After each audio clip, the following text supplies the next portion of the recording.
कब्रों पर मजार वाले कहते हैं कि फौक मना है, फौक मना नहीं, अला मना है। ये अब आप सोच रहे होंगे इतना मुश्किल सवाल जो लिखा है ये क्या है इसको आप समझ लें। अरबी में फौक और अला का फर्क है। अरबी जुबान में फौक कहते हैं इंग्लिश में अपॉन को। मसलन मैं, ये कुरान पाक है, ये बाल पॉइंट है, ये मैं अगर कहूं ना तो ये बाल पॉइंट जो है वो कुरान के ऊपर है। बाल पॉइंट इज ऑन कुरान। अरबी में से कहा जाएगा कि वो कुरान के ऊपर है, अलल कुरान। ठीक है, यही बाल पॉइंट मैं उठा के यूं कर लूं। अब उर्दू में तो ये भी पर है और ये भी पर है, लेकिन अंग्रेजी वर्सटाइल जुबान है और अरबी भी बड़ी वर्सटाइल जुबान है। अरबी में इस दोनों पर में फर्क है। इसको ऑन कहते हैं, इसे कहते हैं upon. Pen is upon the book और ये है pen is on the book. इस तरीके से वो होगा कि वो जो कलम है वो अलल कुरान है और ये है फौकुल कुरान।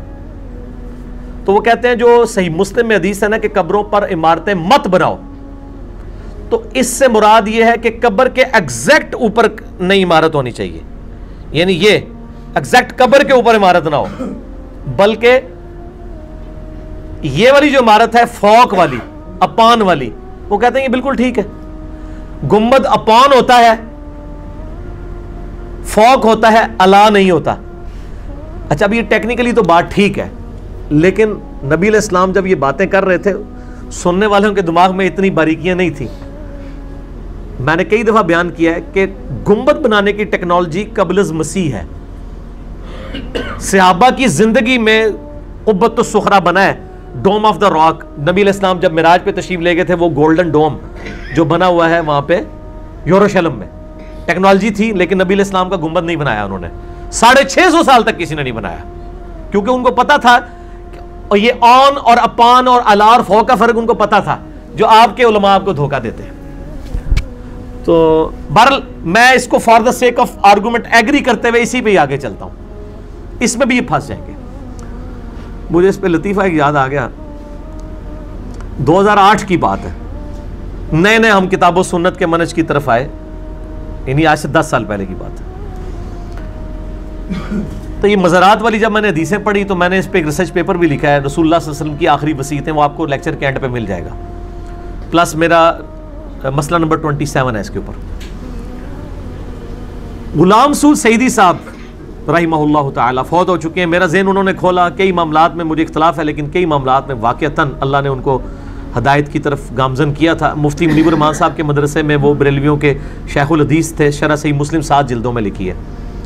मुस्लिम शरीफ में भी ये हदीसें आई, उन्होंने मज़ारात के हक़ में लिखा। मैंने उनको फ़ोन करके, मुझे सही तरह याद है असर के बाद का टाइम था, मैंने फ़ोन किया, पहचान के, मेरी मुलाकात भी थी उनसे, इज़्ज़त करते थे माशाल्लाह।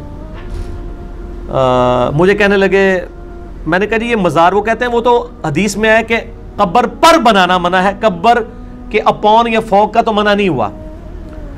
तो मैं उनको समझाता रहा कि भी नबी अलैहिस्सलाम जब ये बात कर रहे थे तो वो कब्र के ऊपर मुतलकन इमारत बनाने की बात कर रहे थे, एग्जैक्ट कब्र के ऊपर वाली बात नहीं। नहीं, वो उस ज़माने में बनाते थे, ये करते थे। मैंने कहा जी ठीक है।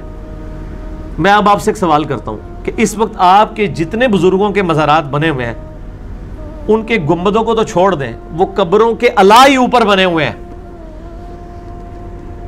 मैंने कहा आप लाहौर में जामिया नईमिया के अंदर रहे हैं, वो जामिया नईमिया में भी बड़ा अरसा रहे थे। कहते हैं हाँ। मैंने कहा आपने अली बिन उस्मान हजवेरी साहब अल मरूफ दाता गंज बख्श, उनके कब्र पर हाजिरी हुई होगी आपकी? कहते हैं हाँ जी हुई है। तो मैंने कहा कि उनकी जो कब्र है ना ओरिजिनली, वो तो तहखाने में है, उसको कम से कम 15-20 फीट एक्सटेंड करके ऊपर लाया गया। वो कब्र नीचे है, ठीक है ना, तो वो कंस्ट्रक्शन करते हुए नीचे तहखाना बन गया। अभी जो आपको ऊपर मंजिल नजर आती है वो बेसिकली पहली मंजिल है, नीचे भी उसके पूरा तहखाना है, वो पूरे कम्प्लेक्स का। नीचे से कब्र एक्सटेंड करके ऊपर लाए हैं, वो कम से कम 10-12 फीट तो वो बनती है, इतनी तो एक मंजिल होती है। फिर ऊपर भी इतनी निकली हुई है, कम से कम जितनी हमारी कैमरे की हाइट है 4-5 फुट। तो मैंने कहा ये 20 फुट तो एग्जैक्ट अला कब्र है, कब्र पर, ऑन द कब्र, on the grave, it is not upon the grave. चलो ऊपर वाला गुम्बद तो अपान है, ये तो अला है ना। अब बताएं कहता जी मेरे पास इंजीनियर साहब जवाब जो देना था दे दिया। मैंने कहा नहीं बताएं ना, आपने जो डॉक्ट्रिन बताई थी उस डॉक्ट्रिन में तो ये है, ये उसमें आता है। कहते बस छोड़ दे इस मसले को, रहने दे। तो उनकी खामोशी और शर्मिंदगी ये बता रही थी कि आपके उसूल और मुबादी पे भी आपका मौक़िफ़ गलत है। अब आप सारे मज़ारात ले लें, आप गुम्बदों को ना डिस्कस करें, पहलवान को उनके जोर पर गिराएं, जो वो चीज़ें खुद माने हुए हैं ना वही उनको बताएं कि हाँ जी आप इसकी तावील ये करते हो कि कब्र के ऊपर इमारत बनाना गलत है। आपकी सारे ये मज़ारात जो हैं ये एग्जैक्ट कब्र के ऊपर 5-5, 6-6 फुट बने हुए हैं। शहाबुद्दीन सोहरावर्दी, इनका जो बावलक मुल्तानी साहब का मज़ार है मुल्तान में, वो आप देख लें कितनी हाइट है। शबाज, सखी शबाज कलंदर मज़ार भी चले जाएं, वो भी आप देखें कब्र के ऊपर कितनी हाइट है। ये वो हाइट है जिसको बरेलवी मुस्लिम शरीफ की हदीस के तहत खुद गलत समझते हैं। गुम्बद को तो छोड़ दें, ये अला को तो बराबर कराएं। और दूसरी तरफ अहमद बरेलवी साहब ने वसीयत की थी कि मेरी कब्र एक बालिश से ऊपर नहीं होनी चाहिए। अहमद बरेलवी साहब का मज़ार ऊपर तो बना हुआ है लेकिन नीचे कब्र इतनी ही है और कच्ची है, पक्की भी नहीं है।